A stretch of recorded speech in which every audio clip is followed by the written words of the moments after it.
All right, everybody. Well, welcome to our third and final Conference of the Couch of 2017 Outsider. This is PJ and I's house. If you haven't been here before, welcome. Called the Outhouse, yes, in honor of Outsiders. There's food, as you know, hopefully, and coffee in the kitchen. Feel free to grab it. Bathrooms are over here. So for anyone who hasn't been to the Conference on the Couch, the kind of general idea of it is to take academia out of the kind of sterile institutional environment that it is often in, right? The traditional kind of conference format of people on a stage and the audience removed, right? And really bring it to the living room. We wanted to bring knowledge back to the community, right? So it's not just in that ivory tower location. This panel is special for a few different reasons. One, it's the first panel that I did not program. Paige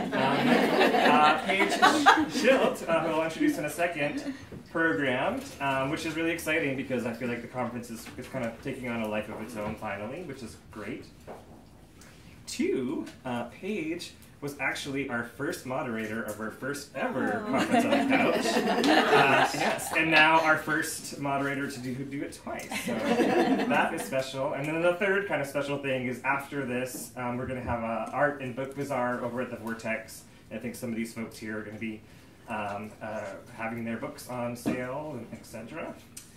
So yeah, so that's the panel and the Conference on the Couch format. So just to briefly introduce Paige. And just a quick note, we are audio recording this just in case anybody wants to listen to it later, but just so you know, we are audio recording this. Thank you. Don't say anything you'll regret. So Paige, who again is our moderator and second moderator of the Conference on the Couch, is many things, and I'm going to forget everything that's on the back of that book, but is the author, most recently, of Queer Rock Love, which is an amazing book and memoir if you haven't read it. Also a mother, activist, artist, whatever am I feeling, scholar, teacher, wears many, many hats, and is one of the kind of badasses in this community in terms of doing all sorts of work from Girls Rock Camp to helping us out here with Outsider, etc. So, Paige. All right. Well, I want to say thank you to Curran and to PJ for opening their house to us. I can't believe y'all are awake at this hour right now. And I also just wanted to thank the other folks who helped make Outsider happen. I know Alex and Lara, both board members, are here, and I'm sure other folks too, Jake. So thank you for letting us be here. This panel was like the product of something that has been kind of germinating in my brain for several months, and I was so happy that there was a venue where I could find people to talk to about it.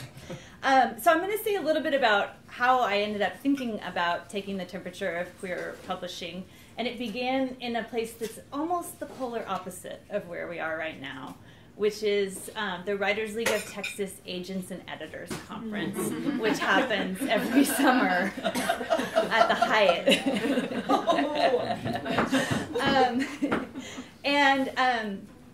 It's a place where people go because they want to sell themselves to potential literary agents and editors, and a bunch of agents and editors come from New York, and there are like these cocktail parties that are like free-for-alls, and you have to like go up and be like, I'm going to pitch my book to you, and there's like a line around each agent and editor, so they're like the gods, and you're like, the writers are like the plebes.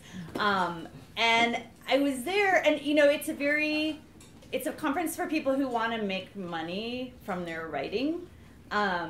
And so, of course, it's like a very kind of like capitalism, success-focused place. And I was there one of my sidelines is I'm a ghostwriter sometimes. And so I was there with a client of mine trying to help her sell her trans memoir. And also there as someone who had recently published a book that came out from a queer feminist small press.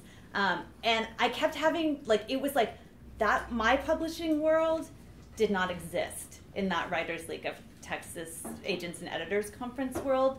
It was like, not just like, oh, we know that thing is going on. I felt like it was like, oh, is that self-publishing? Like, did you, like, are you making photocopies and stapling them together? And even that, like knowing that is actually a grand publishing tradition of its own was like not known. But I found myself like having to go around the conference going, I come from a long line of feminist, lesbian, queer publishing. This is a venerable tradition that has changed my life and changed many other people's lives. And like having to kind of like keep repeating that self in my head. So that was kind of point A of thinking about like kind of wanting to celebrate and claim and nurture a particular publishing tradition. And then point B for me was really reading Kristen Hogan's book, The Feminist Bookstore Movement, this summer. If you haven't read this book yet, I have to say it is without a doubt my favorite book that I read last year. I could not, like, I was completely obnoxious while I was reading it because everyone who passed me by was, have you read this? Do you know? Like, oh my God, the 80s. Like, and I lived through the 80s. I'm not saying it like I wasn't there, but there was a lot going on in terms of feminist and queer and lesbian publishing and anti-racist publishing and people of color publishing that I didn't know about. I think one of the things that Kristen's book really grounded me in was the urgency of what I'm going to call outsider publishing, of like publishing that exists because there are marginalized people who need to tell stories that other marginalized people need to hear as a matter perhaps of survival, but definitely of flourishing. And I think like one of the things that Kristen's book like really reminds you of like, like women didn't know what other women had to say, and there were a bunch of badass women who got together and were like getting the word out through this network of feminist bookstores and feminist publishing houses. In some ways, the infrastructure of the feminist bookstore movement that Kristen's writing about doesn't exist in the same way that it did. But I think one thing that's really important to say is that Kristen's book isn't a pastoral. It's not like, oh, those days are gone, never to be had again. It's like, what can we learn from what they knew, and like, what are the lessons for moving forward? And I think, we don't have that same feminist bookstore movement that had international conferences and newsletters that were sharing books all the time, but we do have the internet now, and we have blogs, and we have print-on-demand technologies that require very low overhead. So there's a lot of interesting things that have taken their place. So this panel asks after the health of queer publishing, and I'm actually going to introduce each of the panelists and then let them introduce themselves, because each one of them I think I invited for a very specific reason, and I want to talk a little bit about like how I see each of you like kind of intervening in this question. So I already kind of introduced Kristen and her book, The Feminist Bookstore Movement, but I think your book for me like really brought to life like how intertwined feminist publishing and the feminist bookstore movement were, and how feminist publishing in some ways like now doesn't have that same kind of infrastructure supporting it now, there's still feminist bookstores that support us like crazy, but in terms of the distribution and the news and the conferences and all that kind of stuff, there's not necessarily that same kind of infrastructure. I think it's also kind of a cautionary tale about capitalism and what happened to the anti-racist commitments of lesbian publishing when the feminist bookstore movement, or what happened to the anti-racist commitments of the feminist bookstore movement when they tried to intervene with Amazon and the chain bookstores. So I see that as like something that you really bring to the table here. Ire'ne, Lara Silva, is a poet and short story writer who, one of the reasons why I really wanted you to be on the panel is because you've published with so many different kinds of small presses You know. Yes. And specifically, you have a collection of short stories that came out from Aunt Loot Press. And Aunt Loot Press, as you may know, is the press that published Gloria Anzaldua's Borderlands La Frontera, which I think of as kind of like the grounding text for kind of queer feminist thinking in Texas and elsewhere in the, you know. But I think one of the things about Aunt Loot is that it's a multicultural women's press that's been around since 1982. And so I want to like foreground that like longevity of Aunt Loot Press. And also you have a new book that's being launched today that is poets paying homage to Anzaldua and her influence on their work. So I feel like that's a really important bit of history.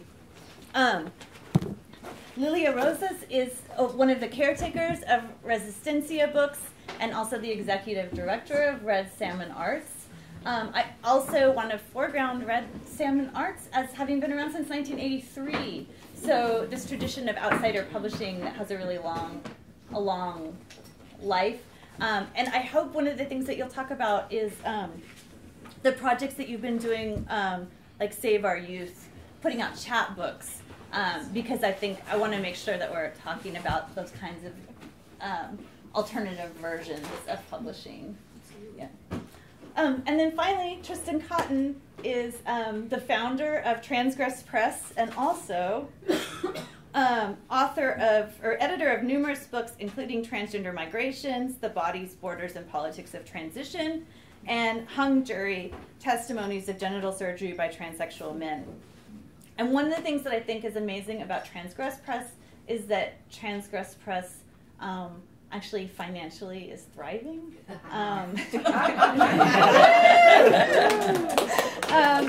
And I think Tristan has a really smart business model, and so I just want him to be able to share that so that more, I want to propagate that for other outsider presses. So I asked each of the authors to kind of ground us in that tradition that when I was at the Writers League of Texas and I was like, I come from a long tradition of lesbian, feminist, queer, gay publishing. I asked everybody to bring a book or two from a small press that changed their lives. And I'm going to ask y'all to introduce yourselves by way of the books you brought. So, Kristen, will you start us off? Sure. Okay. So I brought Sharon Bridgeforth's The Bulging Stories. Woo-hoo. Yes, published by Redbone Press, which is a black queer press that started here in Austin and is now run out of DC by editor Lisa C. Moore. And she also is the creator behind Ire'ne, the black queer literary and artistic gathering that happens every so often. And so when you mentioned the Hyatt, I was thinking about Fire and Ink and the Hyatt. That's a different, there's a different claiming of that space. Yeah. So just to try to briefly say, there are so many things about the Bulging Stories that changed my life. I was working at Bookwoman in 1998 for Susan when the Bulging Stories came out, and it was the first book that I actually heard an author read from before it came out, and heard the process of that making. And so that for me is one of the really transformative things about queer and feminist community writing, because we, I think, at our best are in spaces where writing is happening and hearing from the authors. So I think about having been in community with Paige and then getting to read her book, and also getting to learn about and hear from and hear the reading of Flesh to Bone by Ire'ne, which is also both Queer Rock Love and Flesh to Bone changed my life as well, just thinking about how actually hearing work changes how we understand it and understand each other. So when I heard Ire'ne read La Huesera, or Flesh to Bone, the title story of that book, just thinking about that claiming of gathering bone and bringing to life and witnessing, so clarified that is work that you as an author do. And so that's different than an experience of just reading it on my own would have given me too. So I am transformed by spaces that we hear this work. So the Bulgian Stories was my first moment of engaging with and seeing and feeling connection with genderqueer stories and deeply queer histories, and seeing connection and community and activism that Sharon was doing at Bookwoman and at the YWCA at the time was really transformative as well, of claiming the racial justice work and the Black queer histories in Austin. So all of that was really transformative to me. I was 19 at the time, so it was the beginning of the rest of my life. So I brought actually a couple. This Bridge Called My Back and Zammy. I got a hold of these in the early 90s, my feminist theory class. Taught by Dyke. And they were important to me because I could see myself reflected in them in a number of ways. And I went to school at Emory University in Atlanta, and I'd grown up very poor, and it was going to Emory was a wonderful opportunity.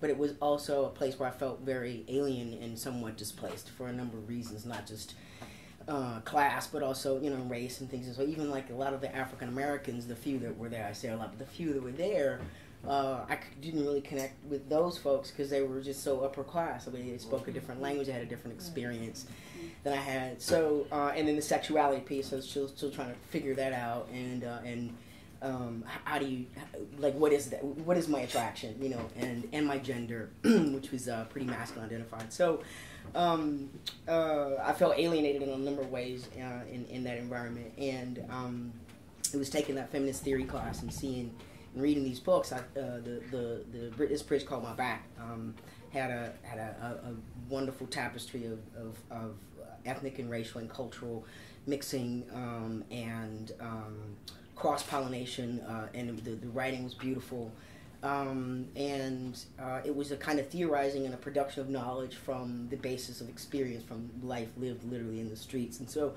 it spoke to me both, sexuality-wise, class-wise, race, culture, and Zammy spoke to me in ways that it's interesting because the book it's an autobiography. It's about a whole lot more. It's about migrating, and it's about finding your place in a number of different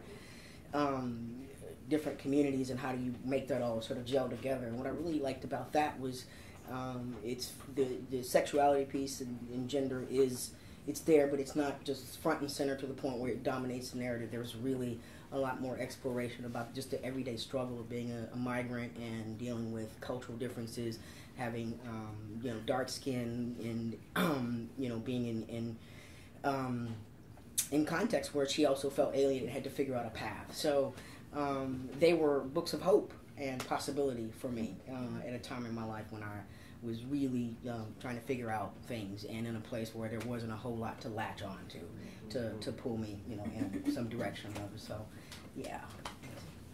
Let me have that copy of This Bridge Called My Back. So, when I was 18, I graduated high school in South Texas and went 2,000 miles away to college because I was trying to get as far away from my family as possible. Up to that point, I had never read work by a Latina, an indigenous woman, a lesbian woman, anything at all. And so I showed up to this Ivy League university ready to become a mechanical engineer because that's what you did. If you were a brown woman that had good math scores, you were going to go become an engineer. That lasted all of 6 weeks. I went to one of those freshman writing comp classes things, and so this one was Latino literature. So that's where I read my first pieces. And my professor took me aside, and she was like, "You're going to do what? You're going to become an engineer? What's wrong with you?" And she lent me her personal copy of This Bridge Called My Back.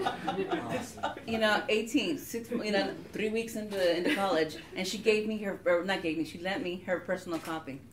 So I read this thing from cover to cover, finished reading it, started reading it again. And do you know that everywhere I went, women of all ages, backgrounds, races, classes, stopped me and told me about their experience with the book. Wow. So that was amazing. I mean, it was just everywhere I went, every day. Because I carried it everywhere. I didn't put this book down.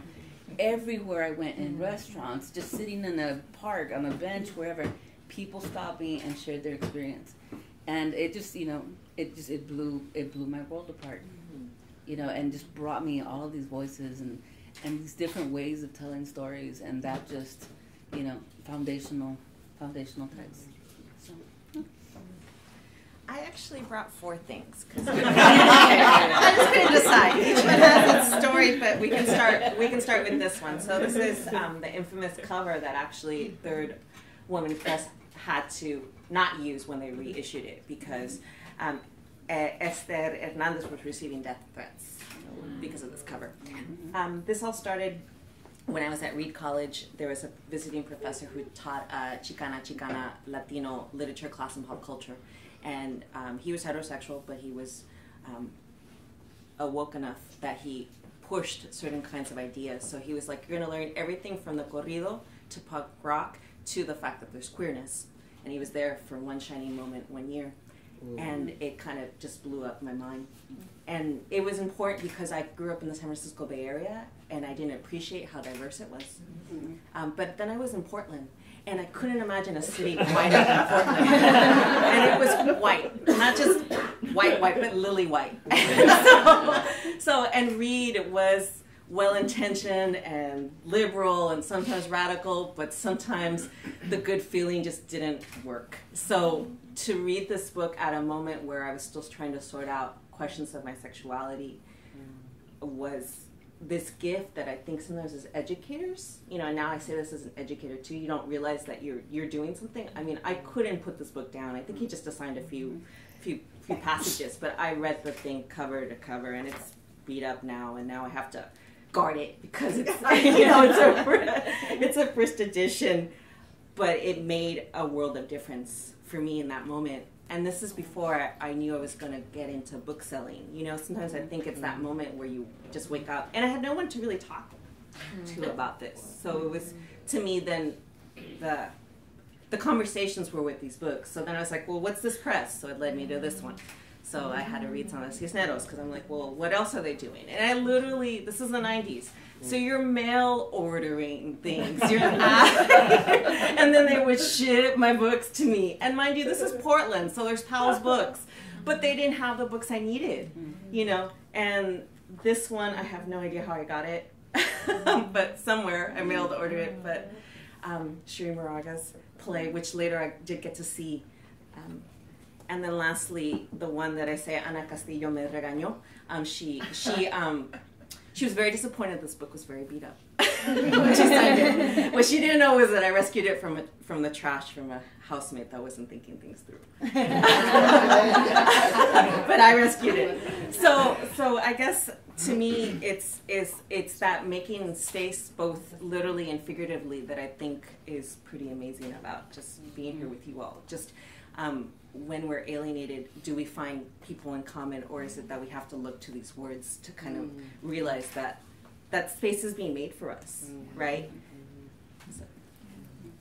I'm going to talk about my book too. I brought Stone Butch Blues, and when I first met my partner, Katie Kuntz, we were going to have a date, and it was going to be, we were living in different cities, so it was going to be like a very fraught, like long distance date, and there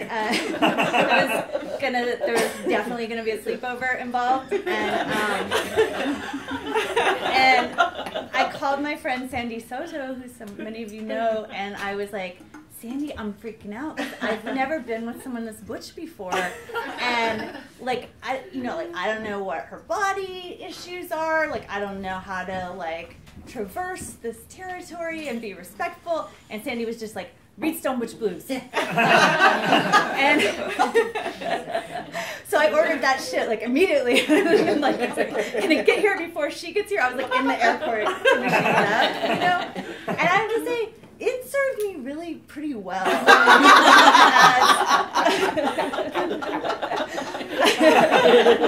As both a sex manual and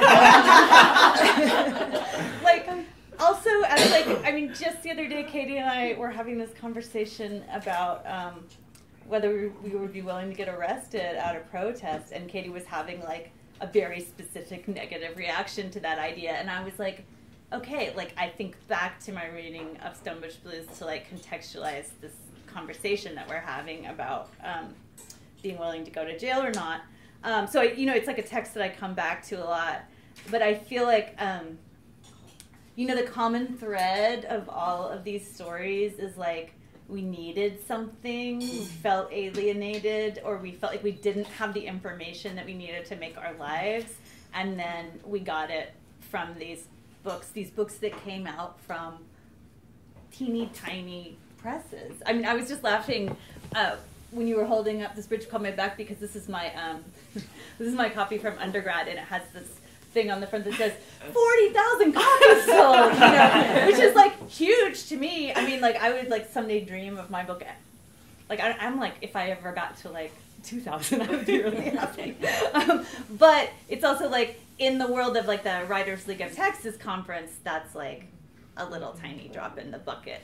So just like, I guess I wanted to put on like the scale of like the huge impact that these books had on people's lives, and then the scale of like these shoestring presses that made these books possible, like huge impact on a very small kind of like with whatever people had to make these books happen.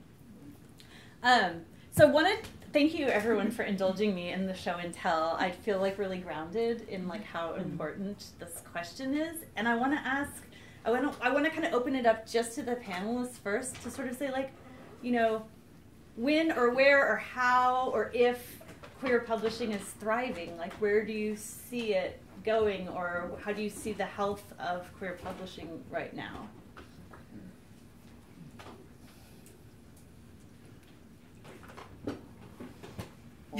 I'm the dude, so I'm going to speak last. Okay, start. You want to change it up and start this way? We'll go that way? Okay.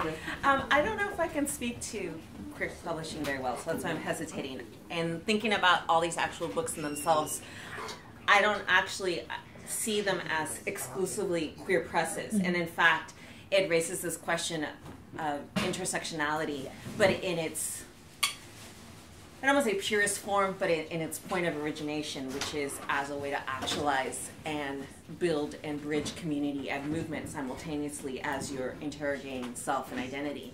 And so I don't have a good answer for that. I know that if there's an author that says, I have this book and you need it, and they will bring it, or I will find a way, that I do, always. And so to me, it's more a question of breaking down the entire kind of infrastructure of just how we're being forced to kind of, as someone who orders regularly, more and more the presses that I work with are disappearing, and they're now being distributed by X or X or X. So you're like, but what happened to you? They're like, well, really, you should just go to Ingram. I'm like, but I don't want to work with Ingram. They're really, can you explain to people what Ingram is? They may so not they're a huge distributor. They're a huge distributor who, before that they were Perseus, before that they were Consortium, and they just keep Acquiring. Yes, acquiring is the gentle way of saying, but they're like the plague. They just keep infecting and collapsing, people's ability to make their work available. So what then happens is you don't have that conversation that you normally would. What I think is cool about Resistencia is not that it's comprehensive, but that every title there, I have a story. I can literally say, this person read here, or they literally brought their book when it came out and said, look, here's my book and I want you to carry it. Or they said, look, if you talk to so-and-so, you could get copies. Or as soon as we have the money, we're going to do this reading here. And when it's that capitalism, right? And that racial capitalism that starts to then undermine our even ability to get our work out there. Whether you're an avid reader, which is how I see myself, I'm not necessarily an author here in any kind of traditional sense, but as the reader part of it, how am I going to know the work you're doing? I know you, so that's how I know. But if I didn't know you, you know, I mean, you know, or the work you're doing or the work you're doing, you know, what's missing is then that cohesion. So, yeah. And I want to just follow up on something that you said, because I think it's really important, which is when I asked people to bring books today, I said, bring the most important book to you that came out from a feminist and or a LGBT and or a person of color press. And I wanted to, like, the and or is really important because so many presses were intersectional or were some or all of those things. So really, I mean, maybe outsider publishing is like a more like kind of inclusive way of saying what I really want to talk about. Well, I'm going to jump in with this whole publishing with small presses. So my first book was published with a small border press at the time, Mouthfeel Press. It had just started. In fact, I think my book was their first book.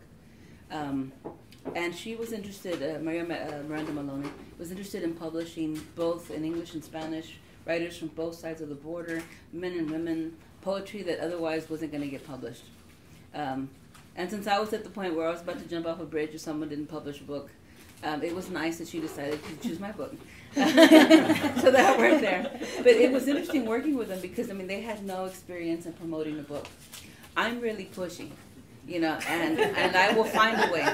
If I could, I tell people I would get up on a little cart, fill it up with books, and walk down the street and be like, people buy my book, you know. And all of you are going to get harassed today, so just know that already.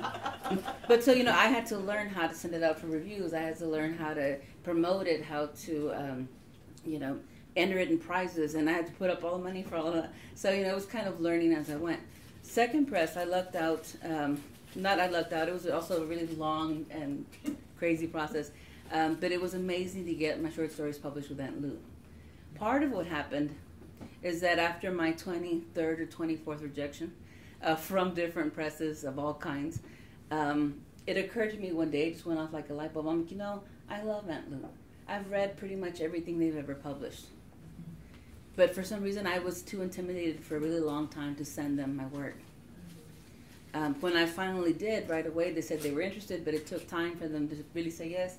It took time for them to find the money. It took time for us to actually do it. So it was probably a 3-year process to get the short stories published with them after being rejected for 6 years. So 6 years of rejection followed by 3 years of working with them to get the book out. Third book came at, well, actually, there was a digital chapbook in between that was published with Sibling Rivalry Press, which is an amazing press. And, okay, I'm going to jump off topic for a second. We're not really just slight detour. So one of the things that I find really amazing, I don't know, I would hope and I would wish that, yes, that all of these presses, all of these outsider presses would have the kind of longevity where they would have 30 plus years to publish books. Mm-hmm. But it's the nature of things that are labors of love that they don't necessarily do that. You know, because they don't get institutionalized, they don't get taken over. They die, they fade, they might get revived, they might not. But the whole thing is that it was a labor of love and it was the necessary text that needed to be published at that time. And so I can't, in some ways, feel so pessimistic about queer publishing or feminist publishing because people are bringing those books that we vitally need. And there are some amazing presses right now that are publishing amazing things. Gorima Press, run by Lara, who used to be here in Austin, putting out amazing books. Sibling Rivalry Press. One of the editors just last year decided to leave his full-time job and just work on the press. And so they're pushing out books all over the place, some amazing, amazing texts. Who else am I thinking of? There's other things in my brain, and for some reason they're not there. But yes, so there's all these different presses, and they are creating that work. With Aunt Lute, they've been amazing, and they've been very intersectional in doing multicultural, feminist, queer books and putting those out there. You know, being very inclusive and very supportive of all the work that they put out. I was going to say, this third press that I worked with is actually in Hawaii. And they're interesting because they do very experimental work. And they distribute through Ingram. But you see, but in that case, it's the whole thing of how do we get these small presses that are able to do these labors of love, that are using print on demand, that need something like Ingram because they're too far away. Something's inaccessible. And so they have to use, these routes in order to get that work out there. And really what it comes down to, one of the reasons that I tell people that for me, I don't find it hard to promote work or even to promote my own work because I don't think of it as promoting it for my own ego or for my own sense of whatever. It's, I crafted this work as a gift because I know how many books for me saved me, and when you think of, yes, 40,000 copies as opposed to like the million whatever bestsellers, how many of those books saved people's lives? And how many lives were saved by these 40,000 copies that were sold at this time? When you even try to compare that, there is no comparison. A single life supported, buoyed, saved, supported anything, that immensely outweighs what the capitalist system would have us think about what books are. And then also because, I'm going to Vanna White it, this is a book that's being released today, actually, later on this afternoon. It's Iman Iman. And Dan Vera, a poet out of DC, the two of us put together the work of 54 poets that have written poetry, essays, and hybrids of the two that have to deal with being border dwellers of any kind, whether it's spiritual, political, sexual identity, in any possible way, all the different ways that we are border dwellers. And one of the things that I'm really proud about now is that in this time, with this presidency, there is so much fear, and I feel like so many people are wanting to withdraw into, I don't know, something that they were before, or into not being who they have fully become, out of that sense of, that's an odd withdrawal, sort of shrinkage, kind of strange feeling. But I feel like in this book, all the authors, because we asked them to just send us their craziest work, and that's what we wanted. And they were like, do you have these guys? No, give me your craziest thing, send that to me, give me your realest, craziest work. And I feel like that ended up translating into work that embodied love. Love towards the self, love towards our communities, love towards what all these intersectionalities mean, love of the work we do. So I'm proud of that, and that's, I think, what we really need right now. Thank you. I think that's a good, a couple of things have come up about the business of publishing that I really wanted to share this information because I feel like this is stuff that I didn't necessarily know before I published a book, but talking about Ingram as this big distribution conglomerate, and then also you just mentioned print-on-demand technologies. I think that's a good place for you to kind of talk about transgress. Yeah, and I agree. I think it is a labor of love. Even when so we're in the black, it doesn't mean we're wealthy, but it means that we're not running from 1 month of the month to survive.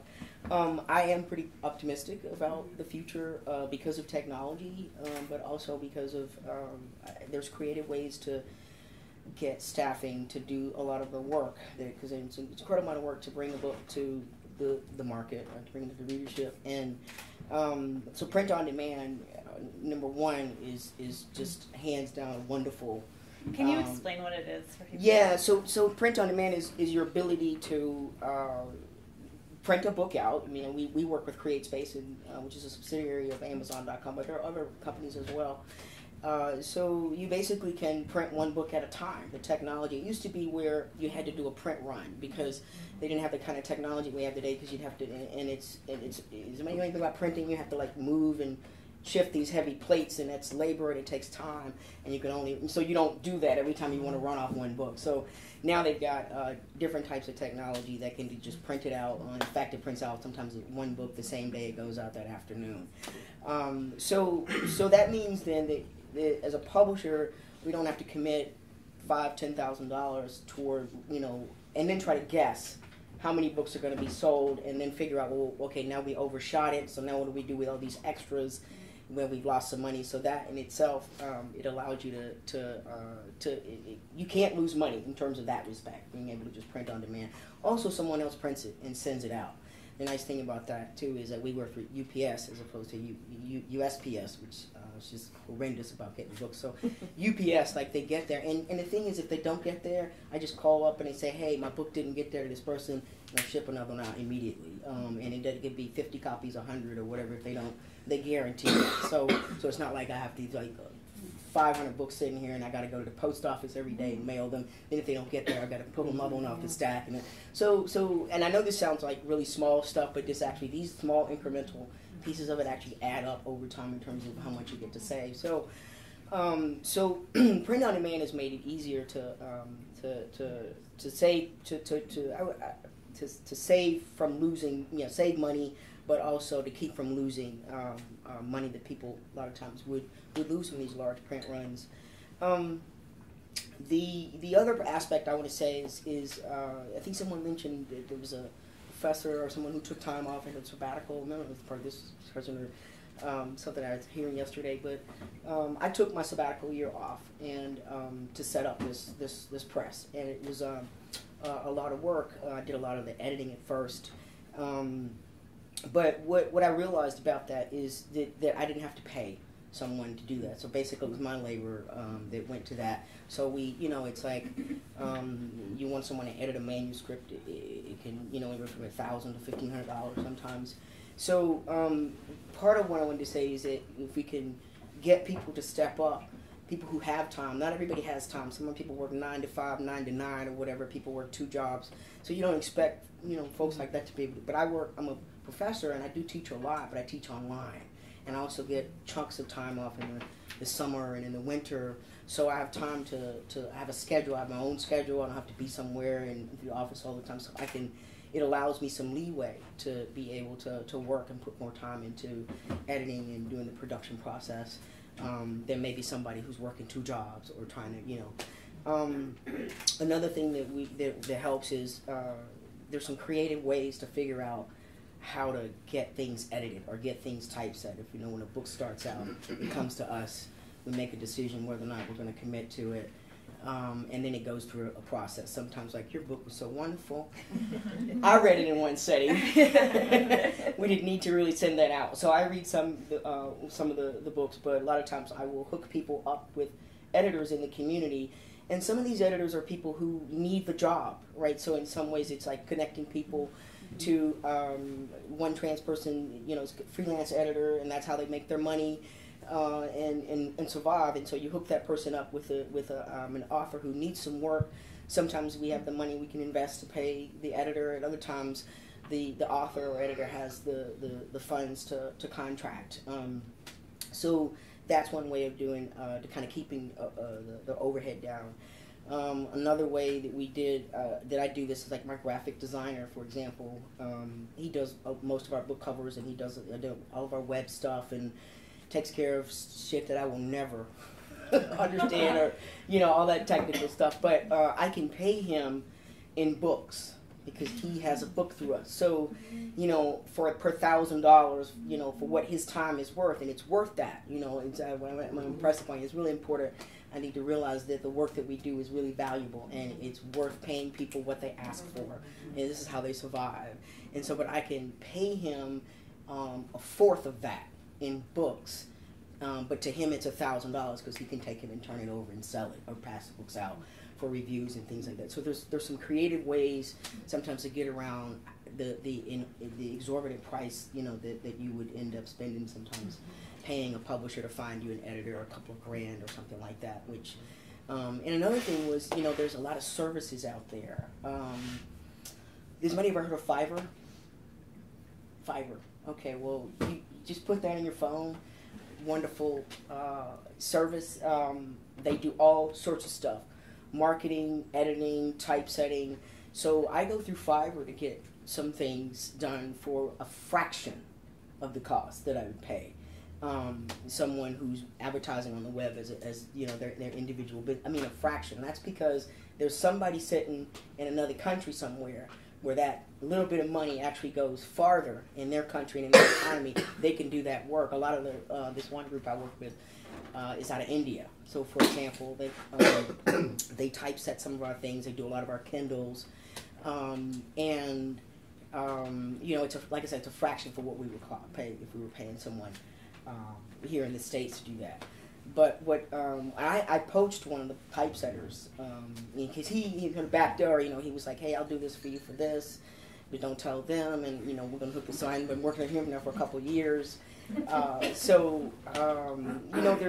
like sort of creative, you know, these ways you have to come up and figure out. Okay, because for me, I think what's important is to be disciplined about a budget. You know, I have a budget and for each book, and I'm very clear about what those parameters are. Occasionally, I may extend farther, but usually I make myself figure out how to do it within those brackets. That's just my, you know, just being disciplined in that way. So that's part of the reason that's led me to, you know, find these services on the web and come up with some creative ways to get things done that would normally cost, you know, a lot more. I also, the hung jury book that I did was the first one that we did through the press. Came out, I think it came out in 2013. So I didn't do a business model. I did it the old-fashioned way. My mother grew up in the Depression, so I grew up with that mentality of like save for a rainy day. You don't overspend. You know, this is so that kind of shaped who I am. You know, how I think about money, and we had a great conversation in the car. But for me, when I was a kid, I always had a lot of little businesses and things going on. You know, because we had to pay bills and food stamps never went at the end of the month, so I had to help my mom to pay the bills. So it forced me as a young kid to kind of think creatively about how to put things together. And one of the things that I look back now and I'm very grateful for is people ask me a lot when I first started, why didn't I take out a loan from the bank and finance the press that way? And for a couple of reasons. One is, had we taken out the money from several reasons. I didn't want to go to a bank to begin with to take out money. I didn't, you know, pay interest rates, and just I didn't want to deal with that situation. But I think also on another level, it meant that I didn't want to go into the red to begin out and then have the press for the next 4 or 5 years constantly climbing out of the red and have that red standing determine what we publish, determine the things that we could commit money to, and even determine the business decisions. You know, so I started out with hung jury.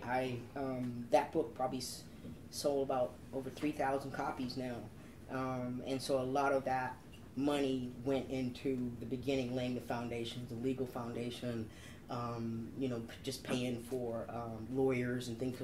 So that's really like we have an attorney and accountant, and there's some realities that you have to deal to with your business, even though, you know, it's this labor of love, and you know, it's a community effort. It's for the community. There are realities around things, accounting and dealing with intellectual property and stuff. So we have to pay for those things. I had to retain an attorney and an intellectual property attorney and an accountant, and so I invested my own money, but it wasn't like money out of my pocket necessarily. It was money that came from a book that I did, so it didn't feel like it hit me as hard, right? So that allowed us to stay in the, you know, on an even level, and we slowly started out the first year. I think we only published 2 books or maybe three, but you know, and then the next year we published 5, and then the next year we did 6. But it was slow starting, and when people heard about Transgress Press, they wanted to, you know, like, okay, you know what? How many books have you got? How many? You know, can I send my manuscript? And I was like, we got a couple out. We're growing. We're moving. You know, and so for me, there was also this level of like having this point of having to be patient with myself, being patient with myself, being patient with the process. Because even though I had this vision of it being something way bigger than that down the road, you had to take these small steps, baby steps at first, to get to the larger platform, yeah. What else could I say? I'm gonna stop you there and like, because see, that's what happens with guys. You get them to talking and you make up on his face. That's why I didn't want to start. That's why I didn't want to start. Okay, good. As the white panelist, I'm happy to go in this order as well. So, I think the perspective I can bring, I've been thinking about, so from authorship and writing and getting published and publishing and then getting the works into spaces where we can find them. one place that I think about a lot as a reader and in the history work that I've done is how do we find what we're going to read, and that to me is a key part of the future of queer publishing. And I just think about that our works are so often misunderstood and misnarrated. So like I just remember working at the Toronto Women's Bookstore and reading through publishers' catalogs, or when the publishers' reps would visit, and just being like, if they don't mention any pronouns about the people, are they queer and trans? Something queer might be going on here. Let me research that and find out. But it wasn't like they were marketing books, even when they were particularly our books. They weren't even marketing them to us. So even through the distributors. So really thinking about the significance of our presses, naming our identities, and then and even when that happens, are often misunderstood by reviewers. So I can't even tell you, like, there was, I know, reviewers. Can I say, please. with Kirkus, like, we had to go back to them, and Kristen had to say, could you mention that this is a queer book? I ripped them a new one. You have no idea. Like, and I'm not that type of person. I'm actually really kind of laid back. We paid $500. I'm sorry. See, I'm taking up the space again. We paid $500. And yeah, it Obviously, costs money to get your book reviewed by Kirkus, right? Yeah. And they sent this book report that felt like it'd been written by, at best, a freshman, a first-year student. And I was like, oh, hell no. And so, but, you know, anyway, so yeah, I had to calm down. Obviously, it really upset me. We thought we were going to get a good deal, and it just felt like they threw it to somebody, and they were, you know, they didn't care. And then it was offensive. Like, they used language that was like, are you kidding me? Did you even read the book? Like, so yeah, and we got them to change it, because they never do that too. They're going to have this policy: we can't guarantee a good review, and but our people are professional. I'm like, no, this was a high school student writing a book report, and I paid more money for that than that. So we got to change it. Just to speak to your point, then, how do we learn? Sorry, go ahead. No, sorry, I want to know that, and to share that. You would think It's not like it's all about family and parenting. Yeah. Right. No, and so many things. And I mean, just thinking about my book was reviewed, and somewhere, and in one of the reviews, the review was engaging with the book, but the where it was published was like, I know the photo that will go with this book about lesbian anti-racist feminism. A picture of Betty Friedan and her friends. Oh my God. No, that is contrary to the history of this book.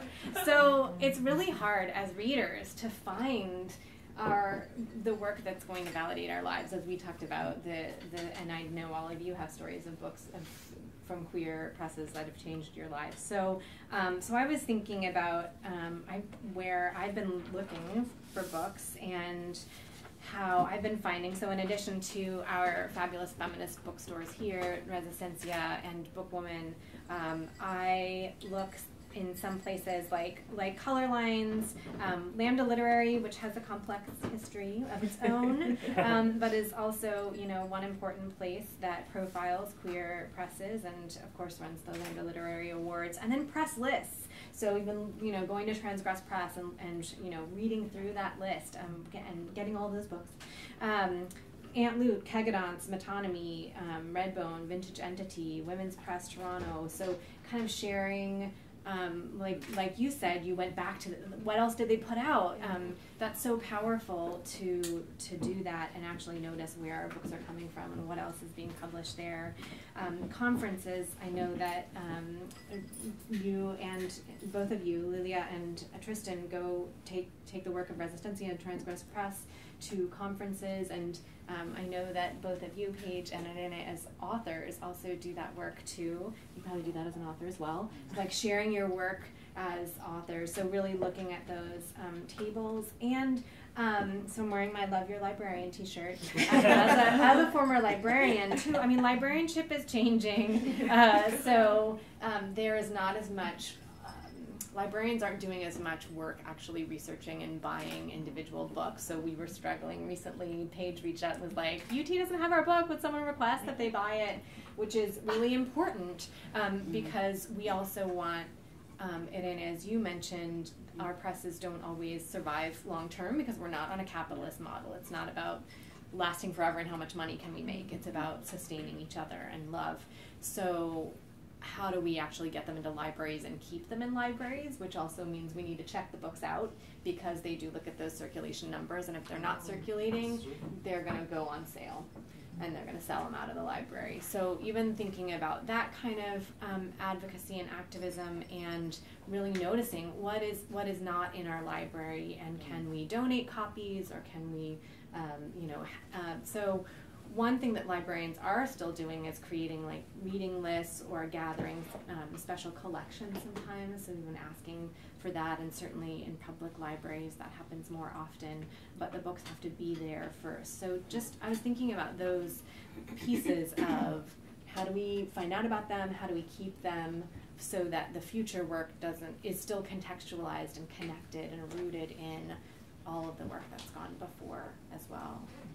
Jumping in on that really quickly, I was just going to say, I know with Aunt Lou, they told me at one point, they said, the cheapest way for us to market this book is to send somebody a free copy that wants to review it, or that's looking at it as a text for a classroom, or anything like that. They're like, of all the possible things we could spend money on, this is the best way to do it, to direct it to someone. Mm-hmm. And so, I mean, even now, 4 years after the book is out, they're still willing to send review copies out. Mm-hmm. So one of the things that I would suggest too is that if you are writing reviews for a blog, if you are sending reviews out to literary journals, if you're at all connected with a library, you can request these different books. Some of the small presses might not be able to afford it, but sometimes even the authors will be willing to send you a copy, and request a complimentary copy. Because if that can translate to books ordered at a library, or books taught in a classroom, or anything like that, I mean, it's one way that it's not so expensive that people can go and check those books out, see what they are, and see what their, what the potential might be, whether it's to help market it, put it in libraries, teach it, or, suggest it to different conferences, or even suggest the authors to different locations. Those are things that, that are very possible. And just to add to that, I think it's the slow time, right? And that's, I know, might seem counterintuitive. By slow time, I mean when you're small, things are just going to move slower, as you also indicated. So part of it isn't about what's cutting edge for whatever standard exists elsewhere. It's about what is being available to the community in a pace that we remember, okay, if I'm part of academia, maybe I know immediately about this book, but other people don't. And people forget that. I have begged sometimes professors, and I am also a professor, but I say, they're like, well, I don't want to talk about my book anymore. It's 4 years old. I go, yeah, but you never did a book release in Austin. And you're going to reach a different community at Resistencia than you did at whatever academic institution you're based out of. These people are going to probably be more thrilled about your book than maybe in the way it had to go through the academic channels and whatnot, and gatekeeping. These people are just going to receive it. They're going to be like, oh my God, I didn't know this existed. Please. So I think sometimes it's reminding folks that it's about taking account time in a different kind of way. Well, and I think also when you time it against like these books that are going through the New York publishing, for them, when they focus on books and when books sell and when books get marketed, it all has to do with a book launch. It's a very narrow window that they're looking at. It's basically the launch and the few months after that.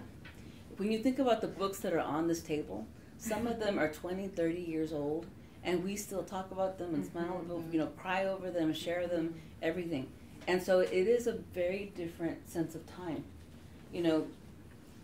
My going into it, I was thinking, with my books, they're not the kind of books where I'm going to sell any copies I'm going to sell in the first 6 months. I'm going to be working on these books for years and years and years, especially because one of my first strategies was to try to get them taught in classes.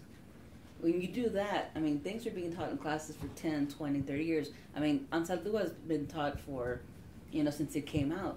This Bridge Called My Bag, a lot of these books, they're still in classes and they're still extremely necessary and they're still being taught and there's still copies being sold and being made and everything else because of that, because of, thinking of time and the life of a book differently. I think that's such a good point, because I think I am guilty sometimes of having that mindset where I was like, oh, my book came out and it's only going to have like 1 year to live, and then it's going to be like old news and I won't be able to and it has unfolded like in a longer timeline than I thought it would. And actually, after I went to the Writers League of Texas conference, I like asked Michael Knoll, who organizes that conference, to go out for coffee with me so I could say, like, kind of just like, there's no like queer and people of color presses at this conference. Like, it's like they don't exist here. And he ended up being this great ally, in that he started, right after Trump got elected, he started this new thing called Books Are Not a Luxury, where every month he's going to profile 2 books by marginalized writers, and he's working with Bookwoman and with other bookstores around the country, and he's creating like the shelf talkers, so that they can be featured at these different bookstores. And interviews, and yeah. Paige's book just got declared one of the books I just saw, right? Yeah. So he announced your event. What? And he announced my event. Yeah. When, is it the 7th? What day? March? That's just gonna be. I'm gonna read at the One Page Salon thing. Yeah. When is that? I think it's March 7th. Yeah, at the Indie. But if you like that, Books Are Not a Luxury on Facebook, you'll get these posts, not that often, not in an obnoxious way, that are focused on. So, but what I've noticed is queer people and writers of color, right? Yeah. So Yeah. It's worth doing. Easy, and like my book is 18 months old now, which I thought it was like gonna be over. Like, and you know, it's like it is that it's like a different timeline of like how it's unfolding. And I did want to say also related to that, just like review your friends' books. Like that's what when my book came out, I went to everyone I knew, basically, whoever wrote anything, and just, like begged them to review it for like whatever outlet they had access to. And now I work much harder to remember to review my friends' books. I have my friend Sam Peterson has this new book, Trunky, Transgender Junkie, that just came out from Transgress. It's amazing, and I just did an interview with him. But I feel so much more strongly about pushing other people's work now, because people did that for me, and I realized I would have, I would have felt like my book just kind of disappeared without a ripple if people hadn't done that for me. I want to make sure that we have some time for the audience to interact. So kind of like my big question that for me is still kind of bubbling up from everything everyone said is this question of labors of love and longevity, and like how do we make these labors of love sustainable, because not on a capitalist scale, but on a scale that's sustainable. But I want to just like let people ask questions, and I feel like some people may have questions that are just about like how to get in print and things about publishing, and I think that's great if people want to ask those kind of questions.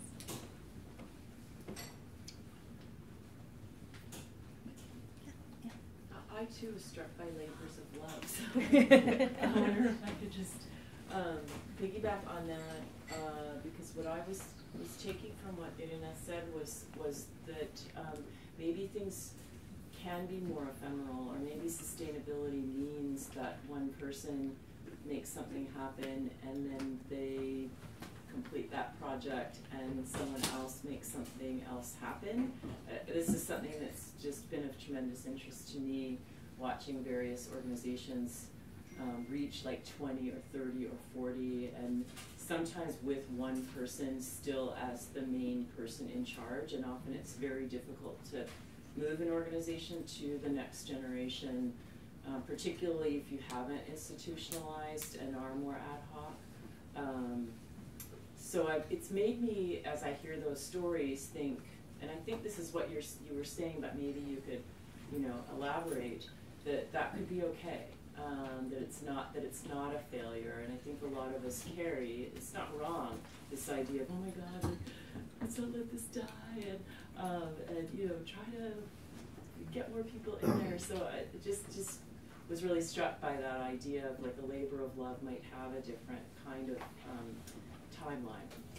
And also, it's also, Another thing that I think about a lot as far as, what's ephemeral and what's not is that, you always hear writers talking about how they want their work to live forever for thousands and thousands of years. Everyone wants to survive like Shakespeare. Realistically, that's not going to happen. Realistically, that's not going to happen. It would be lovely if it did, but it's not. So part of me is just, we do what we can now. We impact as much as we can now. We give as much as we can now. And then, but yes, I mean, there are some models where you can look at the way that a thing was built. I'm not going to name names, but 10 years ago, my heart was broken because there was an organization that I would have been willing to give the rest of my life to. Sadly, I found out that the founder did not see me as a possible person to run the organization in the future, but as the babysitter for the foundation. And so a babysitter is not a person who's going to be able to run with their vision and give their energy and life to something. And I think sometimes, sadly, that is what happens with an organization. It's had a certain leadership for so long, and they're willing to involve young people as interns or in different positions, but not as the future leader of the thing. And I think it gives it's a very special sort of giving and transferring over to be able to do that. And it's, I think, very difficult. So that's part of it, and that's part of one of those, I think, big obstacles that happens there. But then again, there are examples like Third Woman Press, that Norma Larcon started. And, it went out for a long time, and apparently in the last couple of years, some grad students, grad students in San Antonio. We have props. Yeah, we have props. Grad students in San Antonio decided to revive it and start it up again and create a new anthology along the lines of This Bridge Called My Back and do things like that and start new writers. And so, I mean, things can revive. But then I think also there's the same way that art or writing has a transitive energy. I think the creation of organizations and presses, that also has a transitive energy. The fact that a thing existed, then, because you can't say you weren't, to begin this press, that part of that inspiration was that other presses that existed, that also fed the inspiration for yours. And that is the part of what we give. So. Can I add to what you're saying in terms of just also thinking organizationally? At the other side of it, right, sometimes things get handed to you. Like literally. Like Resistencia Books and Red Salmon Arts was handed to me. And I had a choice, and my partner and I had a choice. The former director and caretaker, because Raul Arsalinas had passed away in 2008, he was no longer there. So we had figured out what to do. And we had already decided, okay, we're going to maintain this. But then the other person who had put so much of his heart and soul and energy was like, I'm ready to go. And I was like, yeah, you should go.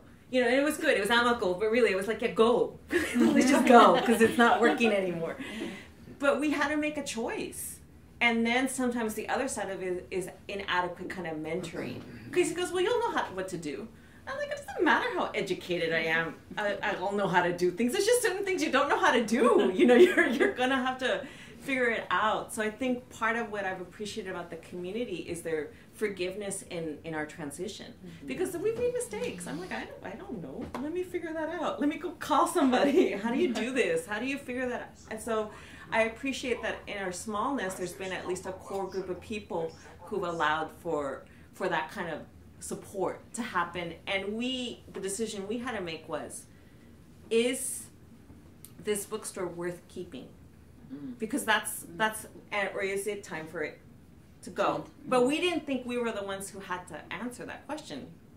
We asked it to people, and they're like, no, it's worth keeping. We're like, okay, well then we better figure out what that looks like. And so let it kind of organically kind of take its other shape. I mean, Resistencia was initially a Chicano, mostly Chicano space. Later Latino, then Latina.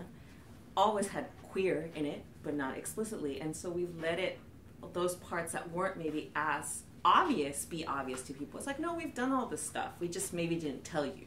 But here it is. So it's sometimes like you never know which way it's gonna go in that journey.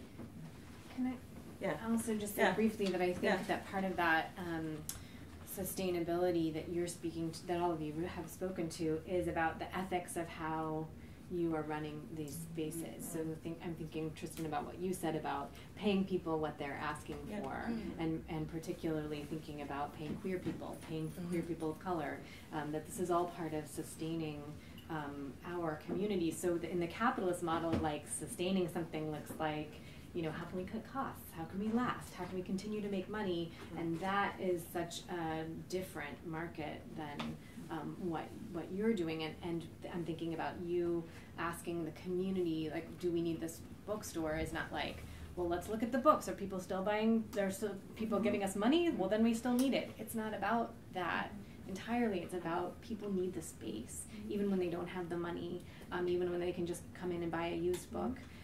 Or come in and read something in the space, they need it in a different way. So just thinking about that alternate economy of, we can't look at the balance sheet and know, do people still need it? And that's often pressure that I've heard from a lot of places are like, sometimes people come to small queer presses and to feminist and queer bookstores and say, like, do you need help running this business better? And it's like, well, I don't think you mean the same thing as we mean when you say that. So it's also that kind of ethics that I really appreciate from what you're talking about when we think about our organizing and our publishing. One of the things that we do with some organizations to get things out more to in the hands of folks who can't afford the books is we partner with some organizations around the country so that we sell them the book for basically cost or for the significant discount we give the bookstores. And then they have, so these are, they hold literacy groups, and give the book for free so that the people come and they can choose one book out of, there may be all of our titles and 3 or 4 of each. And so they pick one book and then they have literacy groups. And so we found that's a way to keep, because we just want to, it's not about being profitable, it's about getting the books in the hands of people. And that's one of the reasons we don't charge the money that publishers are charging for. Most of our books are about 20 to 25% price below the market value. So, because our readership can't afford to, So we want, and we're doing this to get the books in the hands of people. So, and this wasn't an idea I came up with. This was an organization, Forge, actually started this idea. Forge in Milwaukee. Is a group doing sort of queer, trans, feminist, cultural work around, organizing and anti-violence work. And so they came to us with this proposal. And it was like, yeah, we could do this. And I just shipped out a box of books to a group that is providing books for people in prisons and stuff, and that was a good cause, I thought, So, and you can write that off. So even if it's not a 501(c), I can write that off. Might not get the same kind of discount from the IRS, but you can write that off. And we did a book that we knew, like, it wasn't going to be a book that was going to sell widely, but we knew that it was important to do this book. We just published it about 3 months ago, Words of Fire. Words of Fire, Women Loving Women in Latin America. And we knew it was, it's a very small market for that. But it was important to do this book. And for reasons I'm sure you don't have to go into, you understand why. So we went to the Argentinian government and asked them for money. And they gave us they actually had a pool of money for translation. And so we applied for that and got a grant for about $2,600 and it covered the whole cost of everything. And even the thing we did in Atlanta, we did a book launch in Atlanta. We had the offer come up from Argentina. So there's, we just come up with some creative ways to keep costs down and to get books in the hands of people. I saw Jim has a question and Alex has a question. Go ahead. I'll wait. Alex? Well, I have learned a ton from all y'all in this room today, but also like in the past, like from Susan and Anne and Paige about books and publishing. And I guess I was wondering what you all think and what everyone in this room thinks about the ways that we can help sustain the presses. And I like what Anne was saying about there are moments when things need to change and things can be ephemeral, but I also want the books that you all are writing and publishing to be out there. So I know one thing that, like, my friend Jason in the back told me a couple months back that I'll always remember. he said he never goes into an independent bookstore without buying something. And so, like, that's my new practice. Like, doesn't matter what I'm here for or how much time, like, and I know everyone can't do that, but, like, I can right now, so I never go into an independent bookstore without buying something. But what are the things, anyone in this room, but you all think we can do to help sustain the kind of work you produce and distribute? Well, you're also a teacher, so that's a different. And I'm a teacher, right, Yeah. so I have to think more about that. Teacher books in your class. Yeah. I do. Putting the books on the syllabus, I think, is really important if you can, if you have that kind of power. Yeah. And as Kristen was saying, asking your library to carry the book. Thank you for saying that. Yeah. Don't use Amazon as your marketing tool. I have this huge pet peeve, and I haven't written it on Facebook. I fantasize. People say, "Here's my book. Here's a link on Amazon." I'm like, why couldn't you go to the press?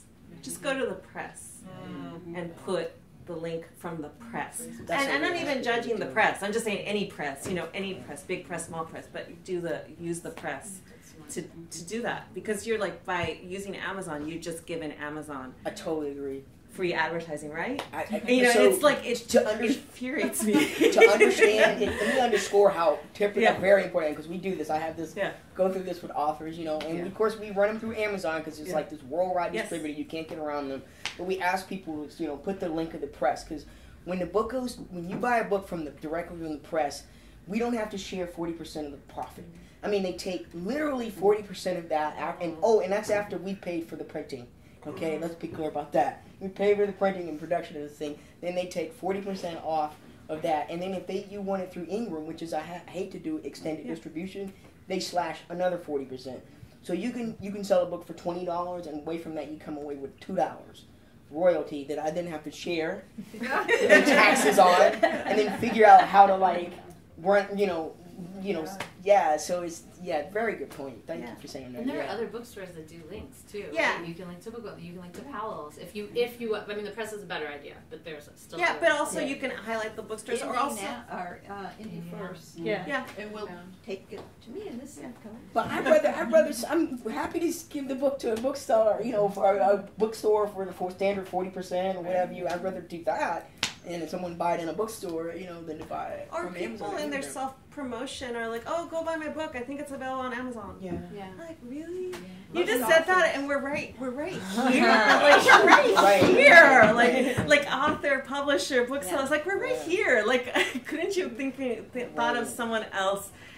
And you don't even have to be well informed about it. Just say, go to your local people to buy the book, or ask them where they can. One of my favorite authors, Alice Baggs, she goes, if you can afford a book, tell your libraries to carry it. You can read my book at the library, and that gets you started. And all libraries. And she was promoting public libraries. She goes, so ask every public library. There's an interesting website. It's I can't think of what it is right now. World. What is it called? WorldCat. Yeah. That actually tells you Yes. how many libraries in the world are carrying your book. Yes. So you can actually see how many of them have your book. So, in case you're curious, and for writers it's probably really depressing. Just make me cry. But if you're curious about it, you can look and you can see, okay, how many libraries in my area have this book. Yeah. And if they don't, call them up. Yeah. And I would also say, that thinking about getting books into libraries, so libraries do often have their acquisition plans either with Ingram or Baker and Taylor, and so that they will automatically get a set of books that they've made these decisions with Ingram and Baker and Taylor, or they've told the libraries what they'll get in. But then some libraries, like UT, has an additional plan that they make with small presses, and you can advocate to say, I think we should order in everything that this small press publishes. So you can also advocate with your libraries, or if you are a librarian, you can add presses to that order plan as well, because again, as I said, librarians are not usually like, oh, we should get this one book. They're like, okay, we've set up this automatic thing, but you can build our queer presses the into other that. thing, and sometimes it's the small things, but when I was looking at something about Facebook, I mean, really, you sell things because people, or you buy things because people recommend them. So, you like a book, you don't have to write a huge review or whatever else. Just mention it on your Twitter or your Facebook. Hey, I read this last week. I really love this. Check it out. that simple. You might get, somebody else. You might get 5 or 10 other people to do that, and it's, and it can be 2 sentences. Just saying, I love this. Yeah. We're running out of time, but I wanted to say, just following up on we're right here. Like, we literally, our books are right here, and I know that we all have books, cash, and we're gonna be over at the Vortex selling books after this all afternoon. Oh, cool. And I think Tristan has pretty much the whole Transgress Press catalog here today. If you want to mention your question, you don't need a badge to come to that, right? No, I think so. We could all text our friends and be like, "There's a book fair and an arts fair at the Vortex this afternoon." Yeah. Do you mind if I ask this question? Yes. Before we... Can Jim ask this question? But we'll just also say people are free to mill about if they need to take off. Or are you kicking us out of the outhouse? No. we just want to make sure everyone has time to get there and set up, because it starts at 1 o'clock, and there'll be local artists also selling artwork. Before folks leave, can I ask, is there going to be a sign up? Can folks sign up to receive lists of announcements of things that are happening at Resistencia? They can go to resistenciabooks.com, and we finally have it automated so you can do it yourself. And that's a big deal for us. So people can receive announcements that way. Great. So everyone here can post that on their Facebook page. Yeah, perfect. Sign up. Okay, great. I just wanted to highlight the importance of online publishing. And I was late this morning because I got up late. And maybe you've covered that, but we have in New York City, we have a queer bookstore that does specialize in books that you can't buy on Amazon, etc. And you mentioned that word in the store, you were asked to leave. But I will say that if a book is on Amazon or Kindle or any of those services, write a review of it. And in that review, you can put the publisher, and you can say it's best to go directly to the publisher. You can do all of that the same way every time you tweet, show a picture of the book, you Instagram, show a picture of the book, you do those things. But there's a tool that needs to be researched, and maybe it has been. You started to talk about libraries. Well, the Librarians Association, whatever it's called, has an LGBT component to it, a very strong one. Yeah. And make sure you're in contact as publishers with that, and ask them who are the point people at the libraries across the country. When you see a review of a book, write that writer. I do reviews, for example. Write the writer and introduce yourself. It's about relationships. It's really about you develop a network of relationships that are outside the standard way of doing it. Don't send a book to be reviewed blindly. Make sure you're sending it to someone who is actually going to read it and do it, because it's a waste of money. There are other questions that need to be talked about that there's not time for. It's about compensation to author, and it's a hard one for publishers because everyone is shoestringing it, but just that acknowledgement of where that exists. What rate do you give the book to your authors? How do they go out on a tour? If you're an academic and you have that kind of salary and that kind of sabbatical, that kind of time, that's one thing. But many people don't have that, who decide to write. And these are large questions about how you. And I think the first thing the publishers need to do is to really explain your own situation in real terms about how you do this and why there isn't any money, and how can you put together a book tour at these alternative spaces. And don't just limit the alternative spaces to bookstores. The performance world, in New York, for example, Dixon Place is a place. There are various places that you can do events. And when you do an event, it's just not enough to put a listing someplace. You have to really find out who in that town really cares about what you're writing about, and ask them, how can I help you to help me? It's all that kind of person to person. You all know this, but it needs to be said over and over again out loud. Yeah. It's not someone else's job. Everyone else has a role in that job. I wanted to take a minute to acknowledge the panelists and say thank you so much.